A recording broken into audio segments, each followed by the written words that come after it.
Hello. For the past 2 years, we at St.Frances of Rome Church, Ross-on-Wye in Herefordshire have marked the season of Advent in words and music. We've held an evening service and invited other churches in our town, together with our twin Catholic church, St.Mary's in Monmouth, to join us. From the outset, we wanted our chosen words and music to carry a distinctive Advent theme, as opposed to being just an extension of Christmas celebrations. Advent, spanning 4 weeks in the church's calendar, is a distinctive period of waiting, of often solemn contemplation, but also of joyous anticipation of the birth of our Saviour. This year has to be different, and instead of a live event, we're presenting our offering across the 4 weeks in a series of short videos. We are delighted that you have decided to watch and listen, and sincerely hope that what we have chosen for each week will help you, as well as us, to reflect on the true meaning of Advent. Winter Sonnet by Elizabeth Jennings. Spirit of place, spirit of time, reform the rugged oaks and chestnuts. Now they stand, naked and pallid giants out of storm and out of sorts. It is the autumn's end. And this is winter, brought in by all saints, fast followed by all souls to keep us in touch with chill and death. Each reacquaints us with the year's end. Yet we now begin a life of realism, watching out for a red sunset, grateful for a dawn of rich light now. Tall shadows step and strut, facing the big wind daily coming on faster. This is the season of right doubt, while that elected child waits to be born.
Annunciation by Denise Levertov.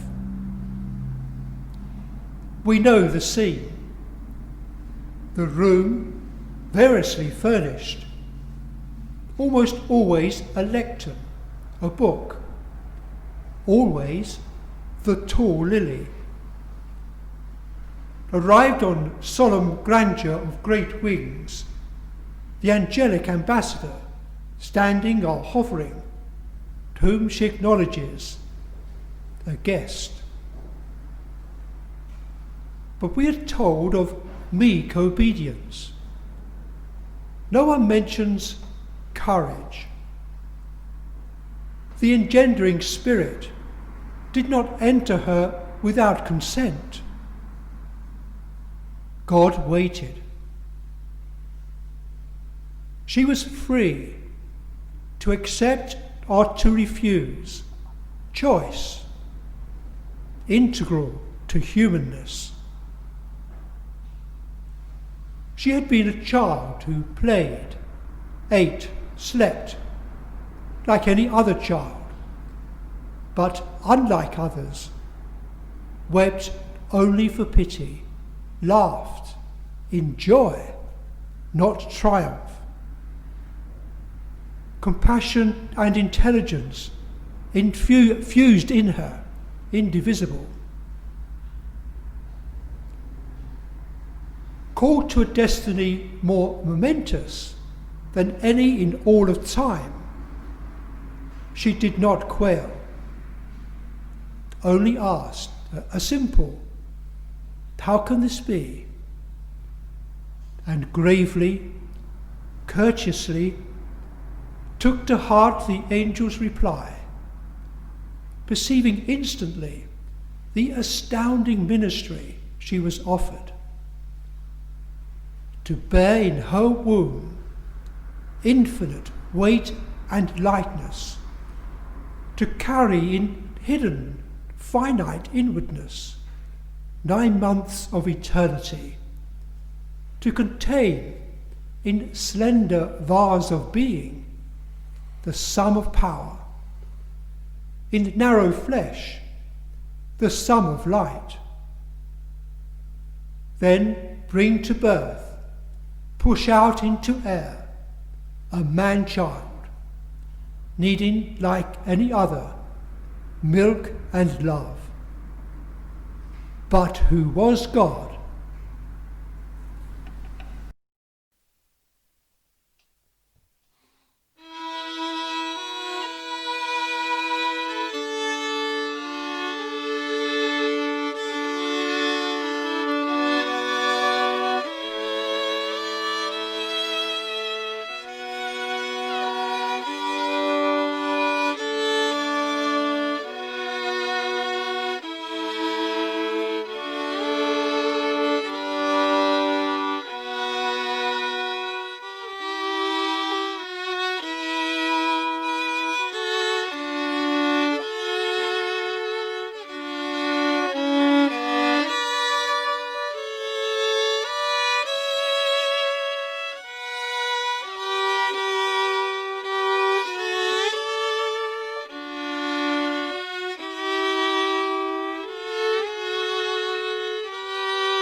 Advent Credo by Daniel Berrigan. It is not true that creation and the human family are doomed to destruction and loss. This is true, for God so loved the world that he gave his only begotten Son, that whoever believes in him shall not perish, but have everlasting life. It is not true that we must accept inhumanity and discrimination, hunger and poverty, death and destruction. This is true. I have come that they may have life, and that abundantly. It is not true that violence and hatred should have the last word, and that war and destruction rule forever. This is true. Unto us a child is born, unto us a son is given, and the government shall be upon his shoulder. His name shall be called Wonderful Counselor, Mighty God, the Everlasting, the Prince of Peace. It is not true that we are simply victims of the powers of evil and seek to rule the world. This is true. To me is given authority in heaven and on earth, and lo, I am with you, even unto the end of the world. It is not true that we have to wait for those who are specially gifted, who are the prophets of the church, before we can be peacemakers. This is true. I will pour out my spirit on all flesh, and your sons and daughters shall prophesy. Your young men shall see visions, and your old men shall have dreams. It is not true that our hopes for liberation of humankind, of justice, of human dignity, of peace are not meant for this world and for this history. This is true. The hour comes, and it is now, that the true worshippers shall worship God in spirit and in truth. So, let us enter Advent in hope, even hope against hope. Let us see visions of love and peace and justice. Let us affirm with humility, with joy, with faith, with courage, Jesus Christ, the life of the world.